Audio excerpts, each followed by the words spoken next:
So for those of you who weren't able to come to the game, I picked out some clips to show you what we did in all three phases. You know, defensively, Colby had a new offensive coordinator, so we were going to try to feel out what they were doing in the first half and try to play some coverage and just rush with four. This is the first drive that they had of the game. This is a third down play. And Frank Leva, our Mike linebacker, 47 here, is going to be our fourth rusher. Does a great job of reading the slide protection, putting some pressure on the quarterback, and ending that first drive, giving us some good field position. Another play here, Colby gave us a lot of no huddle, and in this particular play, we're in a four-man rush. They're throwing a bubble screen, and Brian Donez, our senior corner, made a great read here, a great break on the ball, and Brian played real well for us in this game. Another picture here, another four-man rush. This time we're going to run a stunt on both sides.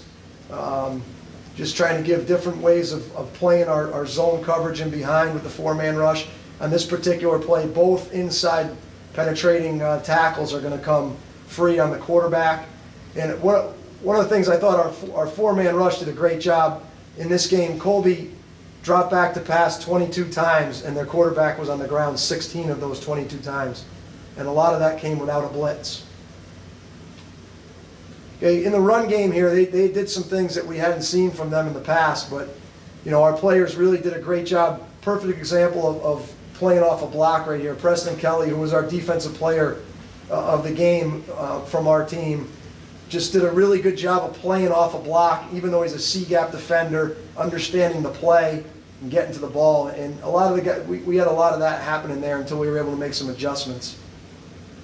Here's just a sideline view again, four-man rush, a little bit different four-man rush because we're crashing Mike Weatherby here. He does a great job of reading out of the crash and spinning back to the quarterback. But you can see by rushing four, we're able to play our cover four coverage and keep the ball in front of us. Brian Donez at corner plays the post really well here, and we've got good coverage. Another example here, just a straight four-man rush, and sophomore Peter Holtz is going to come off the edge here and run down the quarterback. Real athletic play by him. All right, so this is after halftime. This is actually the third play of the second half, and we're up 9-7 at this point. Now that we've kind of got a little bit of a beat on what they're doing, we started to blitz a little bit more in the second half. This is the third down play, third play of the half, where we're going to send a weak side blitz here, and junior linebacker Frank Leva is going to be unblocked and force a fumble, which Preston Kelly does a great job scooping up and taking to the end zone. It was a huge play, big momentum shift for us in the game there, and that's what we were looking for our guys there coming out of the half. Same blitz here. This is a different play, a 3rd and 7. We're using the same blitz, different formation, and we're going to get a quick throw by the quarterback, and Brian Donez here, field corner, is going to be in real good position on this fade and intercept the ball. Tom Szymanski, our senior outside linebacker, we work this drill every day. He's going to block the intended receiver. They usually make the tackles on interception, and we get great field position for our offense here, which sets up a touchdown. Another look, it's different play, but very similar blitz. In this situation, the offense slides into the blitz, and freshman Brandon Blaze does a really good job of reading the slide. You're going to see him come all the way around the slide for his first career sack. Real good, smart football play by a freshman defensive end there. Special teams, I thought, would be a big part of the game for us. We have a lot of team speed, and I thought we could take advantage of that in the special teams. Our kick teams were really, really good. We mentioned the freshman class earlier, and I'm going to pause this film as we get down the field here. This is going to be great for our team going forward with our depth. When you look at this coverage team, here's a freshman, sophomore, freshman, sophomore, freshman, sophomore. So there's a senior, Will Herbert, and there's a senior back here, Tom Szymanski, as a safety. And the kicker, Ben Rosenblatt's a sophomore. So 8 of the 11 players on the field right here are freshmen and sophomores. And in this particular play, Jamie Law, our sophomore defensive end, who does a great job on special teams, gets down here and makes a good open field tackle, starting on the 11-yard line for them. Ben Rosenblatt had a good day for us. This is a 41-yard field goal that he kicks.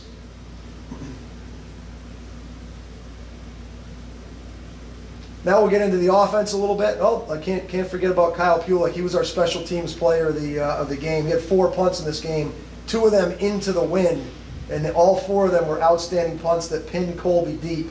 You're going to see this punt take the returner all the way back to the 10, and Spencer Donahue does a great job covering the kick, kind of forces a fumble, and then Adam Hahn makes the tackle on the 2-yard line, giving our defense great field position. So now going to the offense, one of the things we wanted to try to get done with the speed that we have on offense and the skill we have on the perimeter is trying to get the ball on the edge. This is actually the first play of the game. You're going to see sophomore tailback Gus Ackley come in quick motion here. We're going to hand him the ball in a jet sweep. Really well blocked up front. We're going to block down here with Matt Porter. Senior tight end Brendan Oliver's lined up here. He's played really well in this game for us. He's going to come out here and cut the edge. Junior Mike Budness is going to come here and pin the linebacker. And you're going to see a nice alley for Gus, who's a very skilled player in the open field. Get us going there. Similar type of play here. Ian Duggar is going to come in motion. Different formation, same type of scheme. This is a 3rd down play here, and Ian's going to come in motion and take the jet sweep.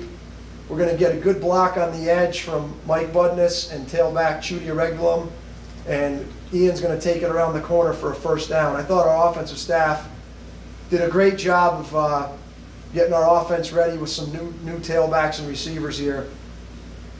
Now, we mentioned Chudy before, and he had an unbelievable game. Was the NESCAC offensive player of the week. Had 134 yards rushing and 3 touchdowns. And what he did so well in this game is he hit the hole. He hit the hole hard, and when he got to the 2nd level, he really lowered his pad level and always got those extra 5 or 6 yards. And this is really well blocked. Connor Flynn, our senior guard, is going to come here and make a trap block. Mike Budness did a really nice job in this game on the counter plays of blocking in the hole. So this is a really well-blocked play, but I was just really pleased with Chudy's decision-making and the way he hit the hole in this game. Now, when you have a tailback who does that, it sets up play action real well. So you see the beginning of this play, the linebackers and the free safety from Colby are biting on this play fake, which is going to allow Chris Ragone, our senior receiver, to get in behind the secondary here. And Henry's well protected, makes a nice throw. And this was a big play for us to get some momentum here early in the game and led to our 1st touchdown. Another quick play action again, when you're running the ball well, which we did in this game, you can see what it does to the defense. Just putting the ball in the tailback's belly gets everybody to step up, leaves a nice open lane for us to hit sophomore Nick Gaynor on a little out route there. And Nick avoids 1 tackle and gets a 1st down for us. Another really good run here by Chudy. We mentioned senior Brendan Oliver at tight end earlier. He just really, as a senior now, has a grasp of the offense and what's going on. This is a defense where they're going to crash their D end, and Brendan ends up taking that crash in D end and washing him. A little power scheme here, and Chudy makes a nice run, breaks an arm tackle, and he was just really phenomenal all day. These next 2 clips are going to show 2 of his touchdowns, both off of power plays. You can see as he hits the hole, he's got great pad level. We'll get another one here for Chudy, going in the other direction, same play. We're getting down blocked by the tight end again on that crashing end. Good kick out by Mike Budness. Chudy runs through an arm tackle there. So great first opportunity for Chudy after sitting for the last few years behind some good players. He made the most of it. Like I mentioned before, we're trying to get the ball out to the perimeter. We've got some good playmakers out there. Sophomore Darian Myers is one of them. So this was a big 3rd down pickup here. Nice kick out block by Ian Duggar. And Darian has tremendous speed and does a nice job of hitting the hole right here, spinning off 1 tackle and picking up a 1st down. Last play we'll show here, again, just people are all nervous about the fact that Bunker and Crick have graduated, but I think we'll be good with the tailbacks we have in the program. Our offensive line is real healthy right now. We're going to get Gus Ackley, the sophomore tailback, on an outside zone play right here, and you'll see he gets the edge, and once he gets that edge, he makes a couple people miss, and hopefully we can keep working with those guys and keep getting better. So hopefully we'll see you all up in Williamstown next week for our big game at Williams.